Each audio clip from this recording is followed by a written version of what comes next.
side of the coast, you get one of the most beautiful scenic drives. Rahim.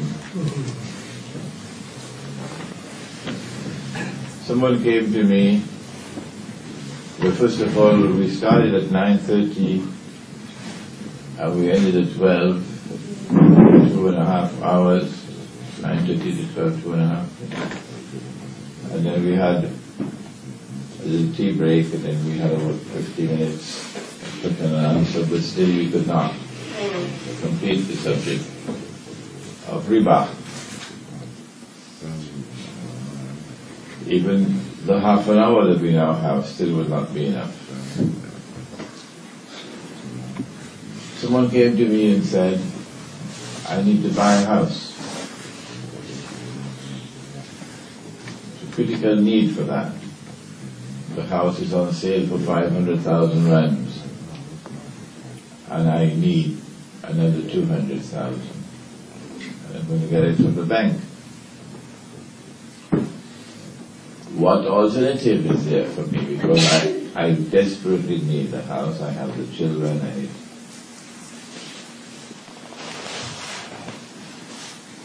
But first of all, you must in your heart have this firm resolve. I'd rather dig my grave and bury myself, but I don't want riba, not for me, not for my family, not for my children, no. And then you must raise your hands and make dua to Allah, who has already said, وَمَنْ يَتَّقِ اللَّهَ يَجْعَلْ لَهُ مَخْرَجًا. Whosoever has fear of Allah, ila akhir al-ayah, He will open a way for you. If you have money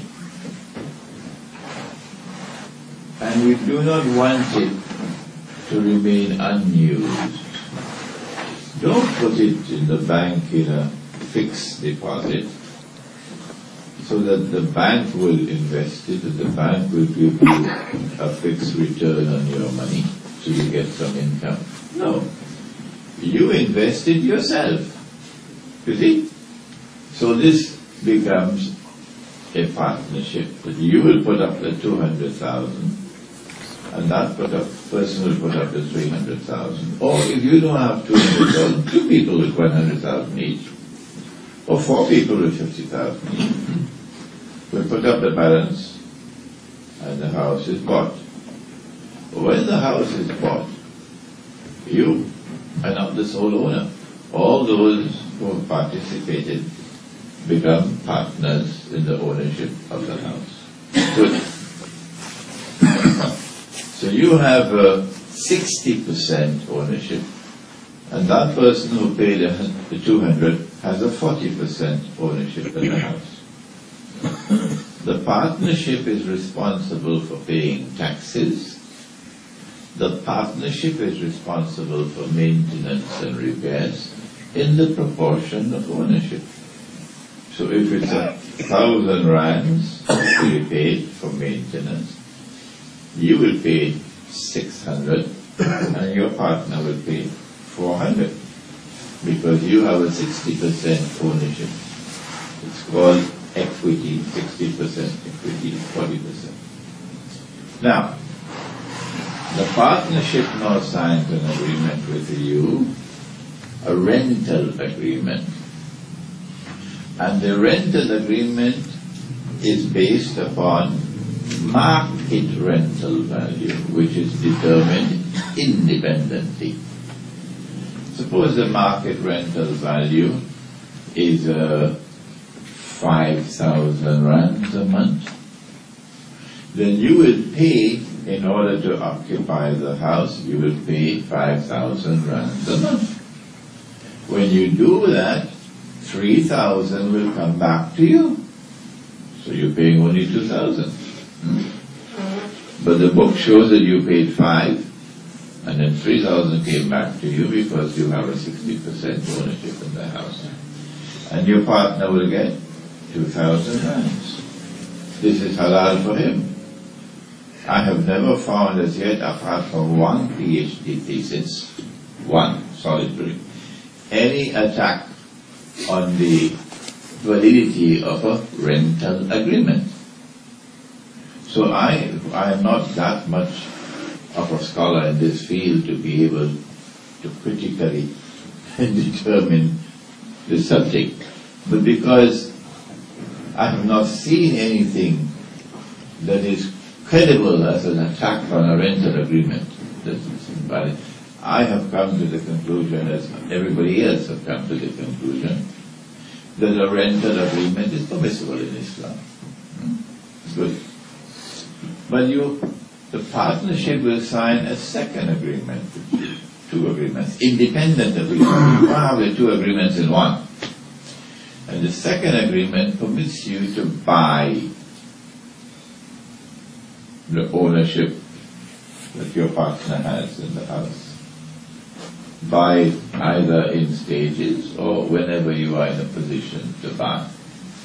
So 1 year you'll buy 10% from his 40.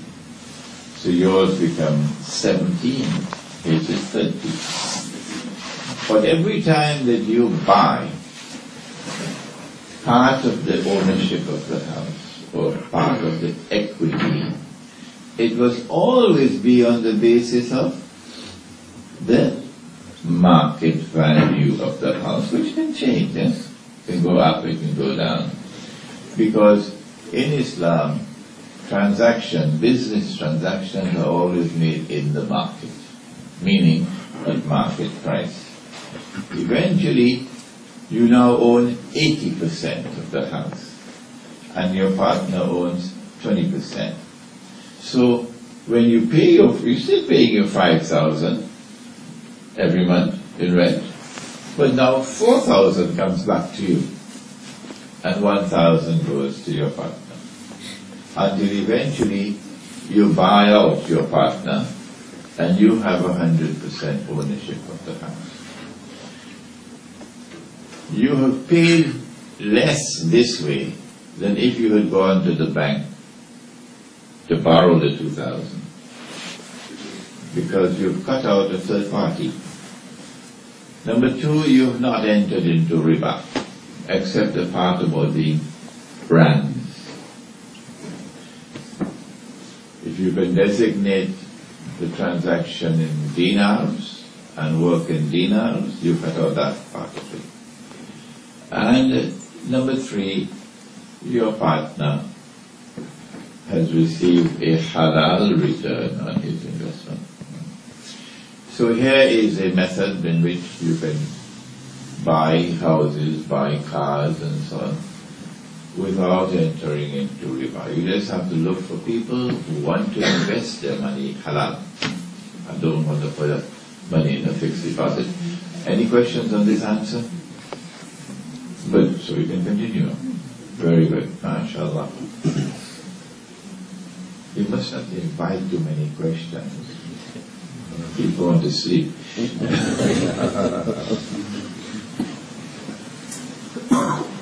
Number two, those of you who heard the radio talk last night would have heard that the suspiciously docile conduct of the Egyptian armed forces in the face of the Egyptian uprising, dramatic Egyptian uprising. Never had something like that in Egyptian history. Not even in the days of the Jamal Abdel Nasser revolution.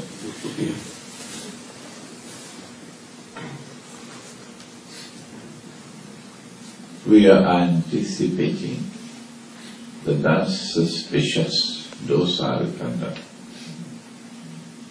has a story behind it. And the story behind it is that the next chapter would be that the Egyptian armed forces are going to hold elections in Egypt, that they're going to be very strange for Egyptians who are already so accustomed to voting 99% in favor of Hosni Mubarak, and But now this is going to be strange. This is going to be a rare election. Huh? And the Egyptian armed forces or the government will try to stack the table in favor of the Islamic movement. I'm not using any names, I'm saying Islamic movement. And it is not far-fetched for us to anticipate that a couple of months down the road, the Islamic movement in Egypt could form the government. One of the reasons why the Egyptian people came out onto the streets so dramatically in such huge numbers, one of the reasons, is because of biting poverty and destitution amongst the masses of Egypt, the overwhelming majority of whom could never afford to come to this retreat.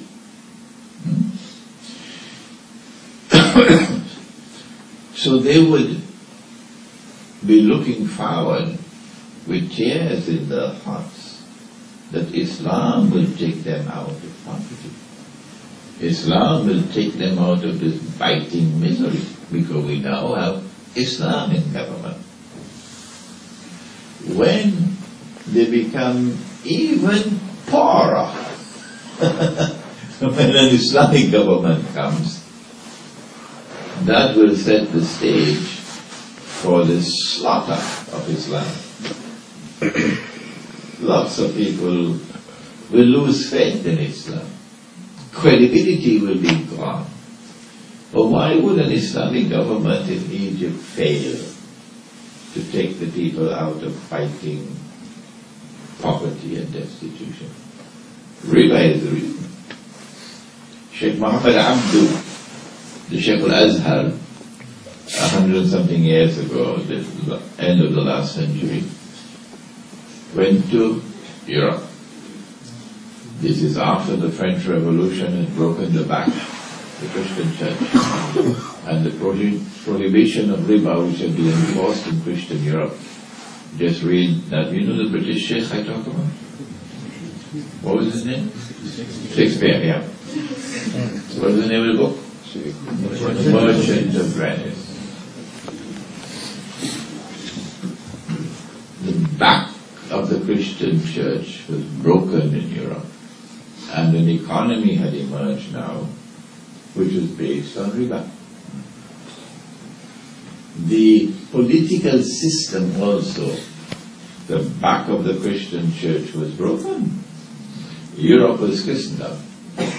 And as Christendom, Europe recognized Allah, meaning God, as Al-Malik. We call it divine right of kings. The theory, the political theory. And Al-Malik appointed the church as his representative, his Khalifa, church in Rome, the Pope. And the Pope had to anoint you as king or as emperor. Otherwise you will have no legitimacy in the eyes of the people. So there was this divine component which recognized Allah's sovereignty. The French Revolution destroyed that, and a new political system emerged in Europe, in which Allah is no longer sovereign, the state is now sovereign.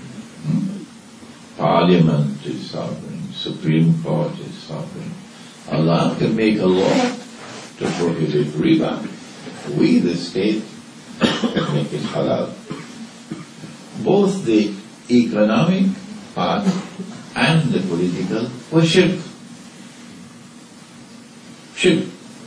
The very foundation was shirk. But Sheikh al-Azhar forgot to take his torchlight with him when he went to Europe. So he couldn't see the shirk. So he came back to Egypt and made a statement which astonished Egypt. Sheikh al-Azhar said, I went to Egypt and I found Islam but I did not find Muslims. So I went to Europe. Sorry, I went to Europe and I found Islam, but I did not find Muslims. And I've come back to Egypt where I find Muslims, but I do not find Islam. Meaning he was utterly and totally and completely deceived by Europe. He then went on to issue his infamous fatwa. The British who were in India, in Egypt, controlling Egypt really, the figurehead, Egyptian government was just a figurehead. The British decided to establish an efficient postal system. So the Egyptian post office was established. And they decided that the Egyptian post office must be funded through public funding. People would invest in a commercial enterprise called the post office. And this is something that the Egyptian people can see. It is very beneficial that you can mail parcels and mail letters and so on to the post office. But they said that when you invest your money in the post office, you're going to get a fixed return on your investment. And Sheikh Al-Azhar gave the fatwa that this is not riba. A fixed return is riba because it is not business. In order for it to qualify as business, you must embrace risk.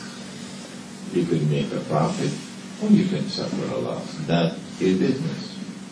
But here is a fixed return. Come rain or come sunshine, you're getting your return on your investment.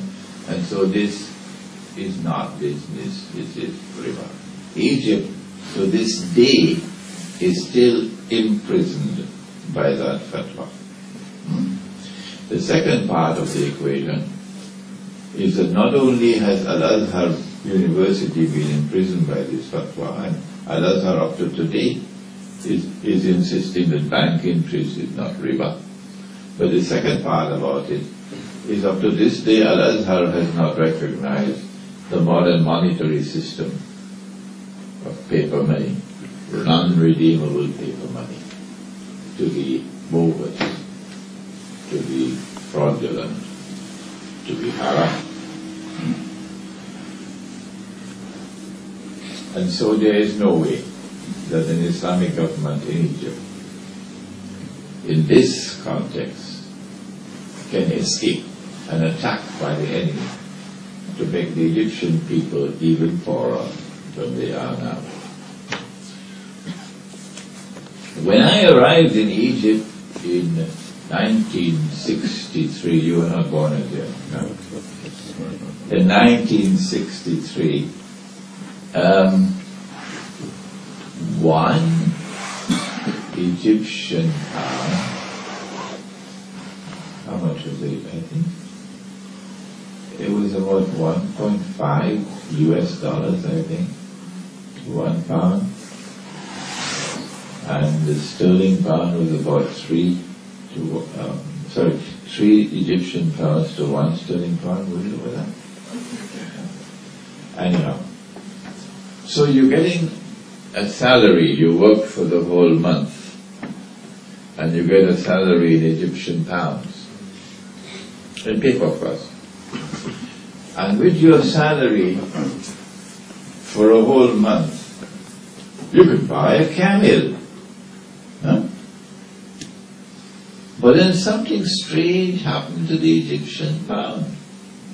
After a few years, and now the same amount of work,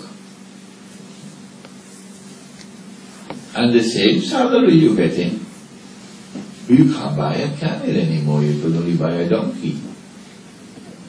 Huh? And then a couple of years later, Zimbabwe is laughing, eh? You can't buy a donkey anymore. You can only buy a goat. And then a couple of years later, the same salary, same work, you can't buy a goat anymore, you can only buy a chicken. Huh? It's called inflation. Inflation. And the normal way of understanding inflation is that the prices are going up. No, you dumb. It's not the prices going up, it's the money going down. This bogus and fraudulent monetary system has within it an inbuilt mechanism to rip you off every time the value of the money falls. There is a massive transfer of wealth that takes place from the unsuspecting masses to a predatory, let me use a proper terminology.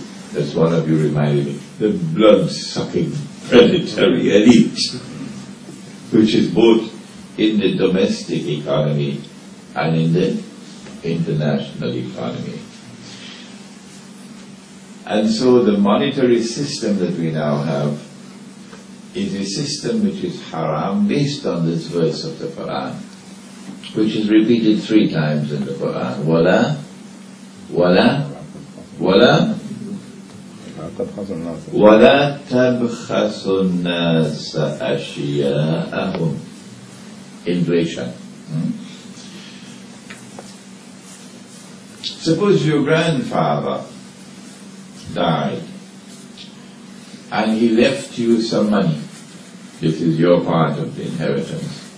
When you were a baby, he left you 100 dinars, gold dinars. When you were a baby, so your guardians had to put it away. So they put it in a box and they locked it. And 25 years later, you are grown up and you are sufficiently mature, and they feel you should get your money. So they opened the box and they took it out, and they gave you the 100 dinars. MashaAllah. The gold dinar had faithfully preserved what your father had left for you.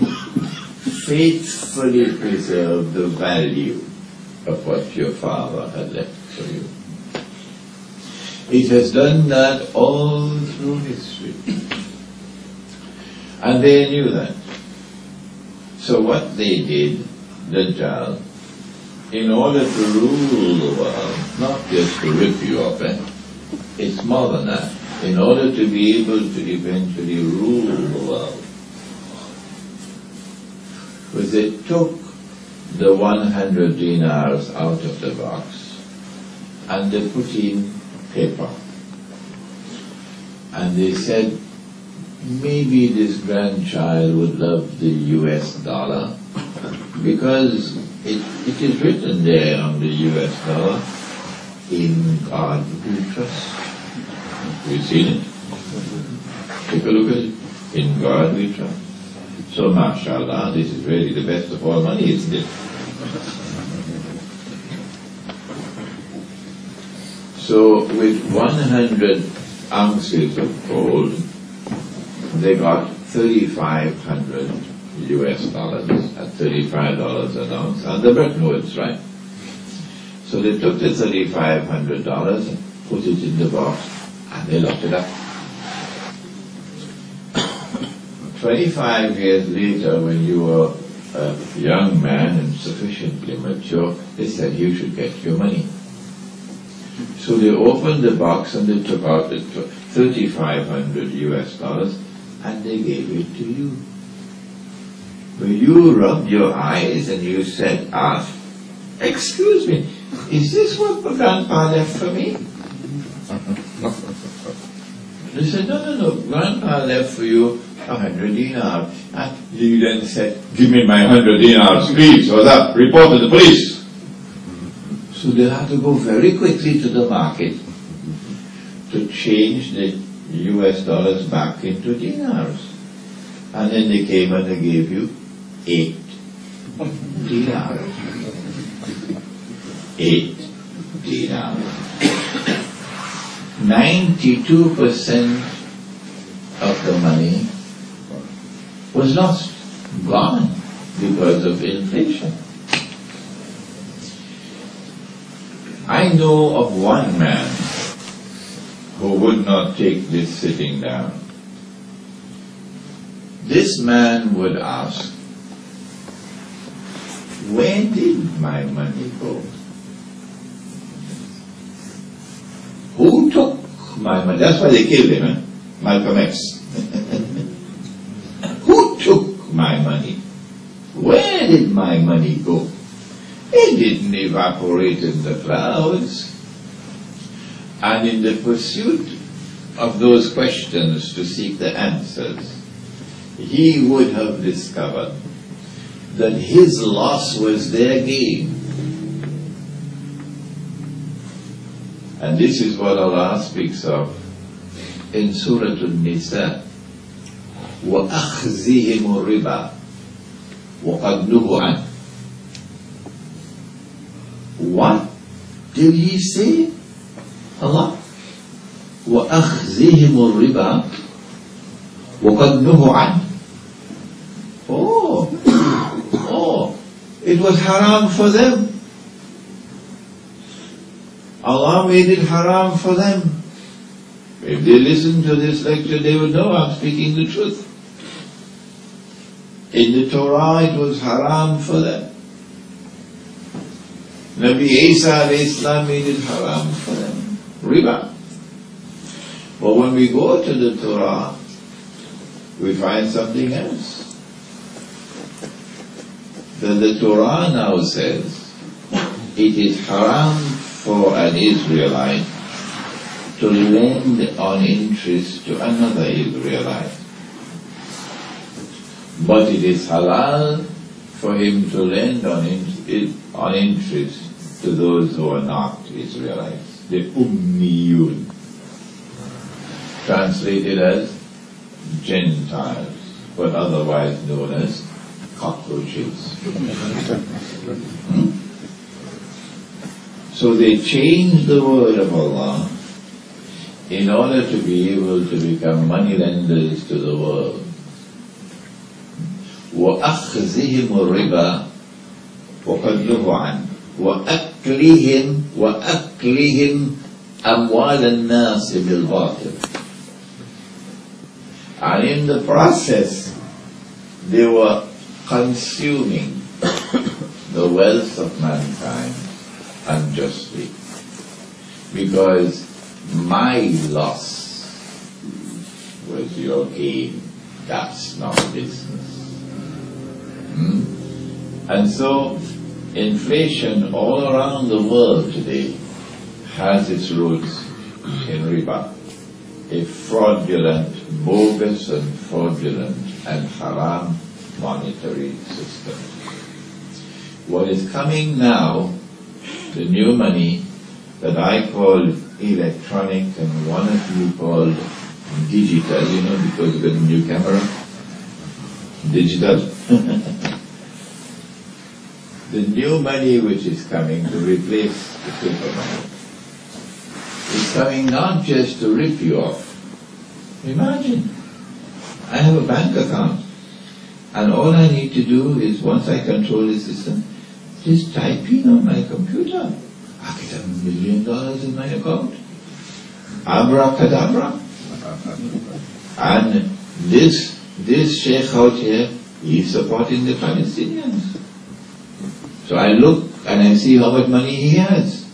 He can't stop me because the money is in the bank. And all the records are there. So I went and I typed something and his account is frozen.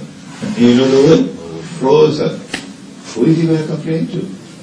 He lost his money. Can't get it. This is tomorrow. They can type in as much money as they want and type out as much money as they want. And once you are within their money system of the world, You were a slave to them. And so what is before us is not just exploitation, economic and monetary exploitation. It is slavery which is ahead of us, so that they can rule the world. So long as you are using that monetary system, you are on board the ship. So if the city is comfortable for you, the trains run on time, the supermarkets are so very nicely organized. You just go on the shelves and pick up what you want and go to the cashier and they pass it through a machine and all the prices just come onto the screen. Have you seen it? Huh? My gosh, the city is like heaven. So if you want to live in heaven, remember you're on board the ship. If you want to get off this ship, however, Allah is testing you. It's not going to be easy to get off the ship.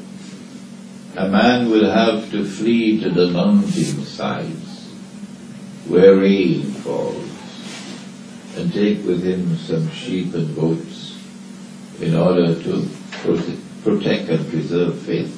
There are no toilets inside the house on the mountainside. And so the subject of the prohibition of riba has now assumed even more critical importance for us. Any questions before we go back to sleep? All right, I think we will call it a day over there. Assalamu alaikum wa rahmatullahi wa barakatuh.